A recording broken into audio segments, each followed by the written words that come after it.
The FNaF community is pretty strange, isn't it? You see, the FNaF community's core trait is that it's extremely active, always trying to solve or fix the story, the lore. But the assumptions are that the creators behind Five Nights at Freddy's don't think that they are actually capable of telling a compelling or understandable story. They assume that Scott Cawthon or Steelwool or both aren't capable of writing a good story for different reasons. Some people think that Scott Cawthon is just not a good writer. Some people think that Scott Cawthon is a good writer, but he has bad time communicating with Steelwool. And then some people think that Steelwool is just bad at creating a story.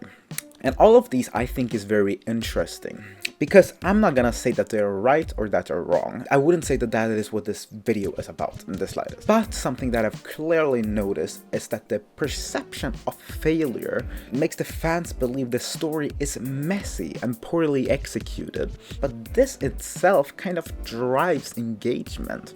If this is intentional, it's the most genius thing in the world, but I do doubt it was intentional. I don't think it was, maybe it is now. Maybe it's starting to become intentional, but it very much wasn't in the beginning. If they deliberately made the story confusing, it's brilliant. Because the thing is, it's not just about making a confusing story.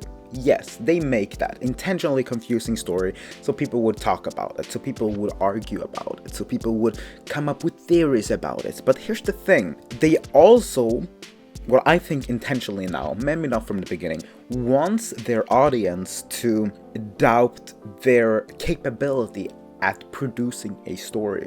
And this is genius, even if it's intentional or not. Because it's an amazing way to keep fans invested. It's kind of like the prisoner's dilemma, or not the prisoner's dilemma. The prisoner's dilemma is something else. There's this video where it's a riddle, and I don't remember how the riddle goes. It's just everyone has like a number, and they have to know what number they have on their hat without looking at their hat, and they can see everyone, but they cannot talk to. I don't remember. I think it's like TED Ed. That whole dilemma and riddle works because everyone is a genius and everyone knows that everyone is a genius. It creates a stable community without communication, for the sole reason of, if I'm a genius and everyone is a genius just like me, then everyone knows that I'm a genius, and everyone will every thought that I will think is something everyone else has thought. If I think the best solution is to kill everyone, if I genuinely think that, then everyone else has genuinely thought that as well, because we're at the same level of smartness. And that creates a sort of a stable community. And that's I don't remember the answer to this riddle, but it had to do with that.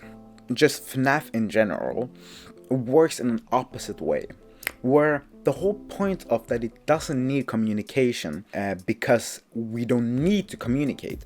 In this situation, we don't trust anyone. We don't trust any other theorist in what they're saying, and we definitely don't trust the storytellers of Five Nights at Freddy's, which creates this weird kind of still stable community where everyone needs to re-explain and reanalyze everything, because it's not just about, oh, this could be the meaning, oh, this little thing, what if he meant this little thing as in blah blah blah. No, the real seed to why Five Nights at Freddy's is so popular is that this little thing could be a clue to this. It probably isn't. It probably is a very dumb way to make a clue and a solution to it. That's why nobody else has thought of it. But everyone knows Scott Cawthon doesn't really know what he's doing. He's a little bit weird in his creating his story. So Scott Cawthon might as well have planted this little seed for the only purpose of later bringing it up in some unknown way.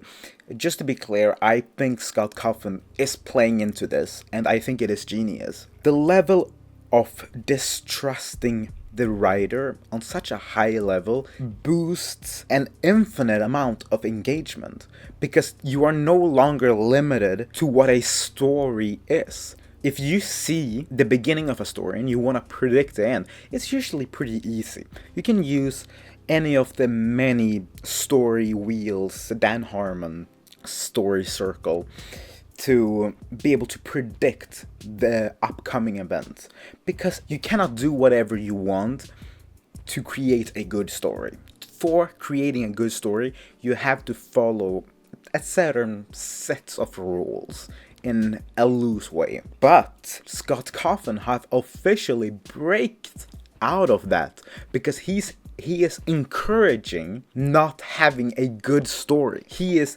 embracing not following the traditional steps, which means that you don't need to follow any rules. Your theory can just have nothing to do with how a story should be told, because if this story should be told in a certain way, then it wouldn't be a mystery. Then we could predict it pretty easily. Then nobody would say, see this little thing in the corner, this could actually be the reason and solve to everything. Nobody would say that, because everyone would know that that is a stupid way to indulge a story. Nobody wants to put something important in the corner of the room, but everyone knows Scott Cawthon would. It's impossible to just play Five Nights at Freddy's and know the story. It's super unclear. It is a convoluted, confusing mess. And I think the reason why it's not a good story is why it is a good story. Because it's embracing not being a good story. Even if everything is pointing in the same direction, because of this distrust, people just don't believe it. They pretend like they can't see it. One thing that Scott Cawthon has made incredibly clear, and I don't really want to get into the theories behind the content in Five Nights at Freddy's, because I doubt there's a lot of people who knows the...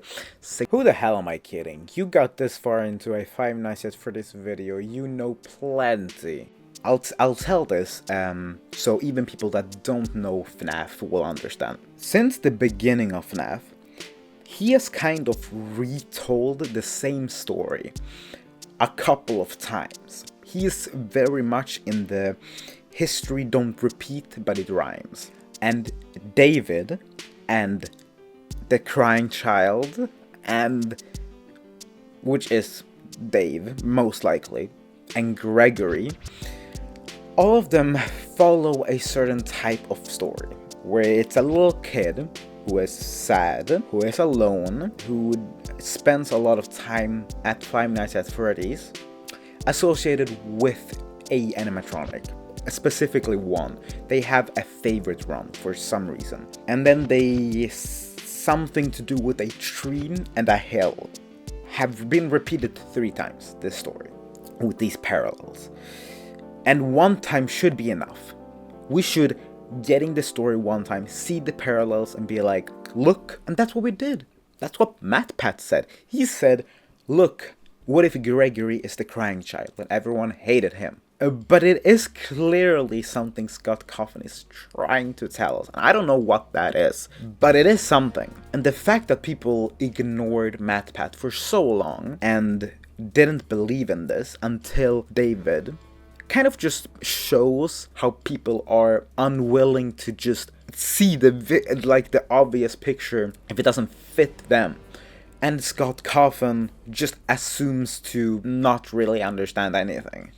And this creates a kind of counterintuitive irony, where a thriving community is based on just criticizing how much better the source material could be. How much reimaginations can make this story better or worse. And I just think that is incredibly interesting. And not just that it survives. The FNaF community thrives on its big ego and skepticism, which ironically keeps it alive. You would expect a community always being angry with the source material and always wanting more, yet be angry whenever they get anything. You would expect such a community to fall apart, but it doesn't. It works. And I love this dynamic. I think the irony makes it so interesting, and I love it. I love how everyone just reimagines and reinterprets everything. It's just, it's just amazing. I love it. Thank you so much for watching this video. Please subscribe. Every music you heard during this video is produced by me.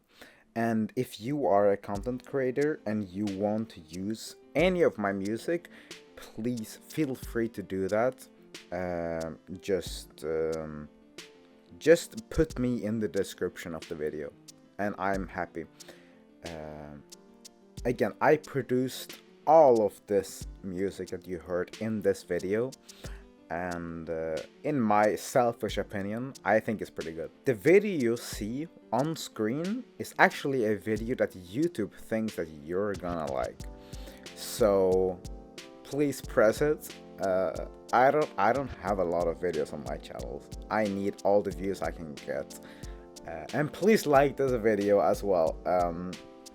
It helps me get into the recommended.